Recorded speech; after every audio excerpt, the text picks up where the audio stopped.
Yeah.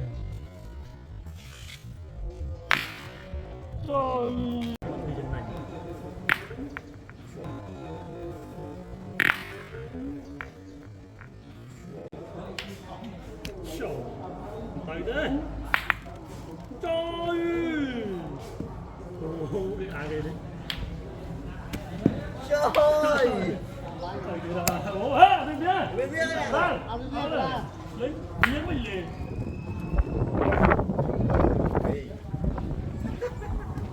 Bay. Em bay. À phí bay. Đi. Là. Hello. Hello. Kỳ quá.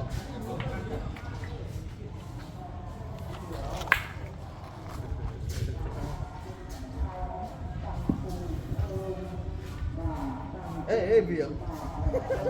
Ê cho xài. Rồi. Anh cho lúc sai mà đấy. Dây này.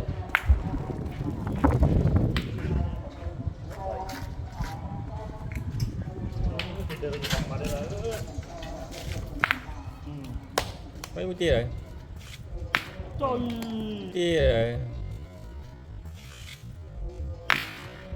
Trời. Buồn. Học phải phía bay phía ha. Bay. Bay. Bay. 823. Em bay phi. Pi à? Oh, I 823. saw pee. Two. Smooth 8 and cross 2. Bay bay cho anh lại.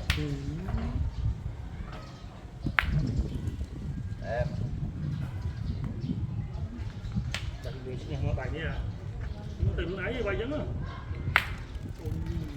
Cái đi Việt Nam á. Bút clay cái ly lên chân. Ở đây. Ở đây. Sao? Làm sai. Chọc sai vô đấy. Chọc say vô. Cho quay thành rồi đấy. Cho quay lại đi à. Wow. Pi. Phi. Sao pi smart mới đây tiết. Cái white đam tiết. Bay đi vậy. Mày đó là ấp che trầu.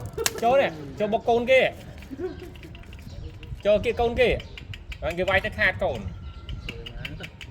Cho chẳng vai cái sao con đi đây. Cho anh kìa. Cái váy thời không? Bay. Bay. Ơi. Đập môi. Bữa nay tôi rồi, chỉ cho tôi một lời. Vì Smooth, xui. smooth 11 and cross 2. Bông nuôi nó bây giờ buồn rồi.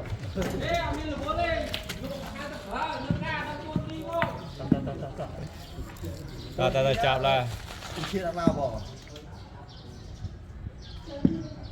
Yo. Ăn vải. Tan cháu có rồi đi. Mình chăn cháo lên. Đập gì á? Tôi. Đập pi đó nè. Đắp đời nhỉ. Tôi sẽ mới chơi đời. Cái vai tập pi khớp đam tích tị Đó, đây biết đám này. Tới rồi. Thì vai mũi tiền mà chỗ các bạn. Đương nhiên. Tích bị chưa có. Đấy chứ được. Chỗ mà. Đi vui nè. Cho mũi trước sao vậy? Từ đó, ó đây. Đi. Sao vậy? Vậy. Yes, thank you for subscribe and like.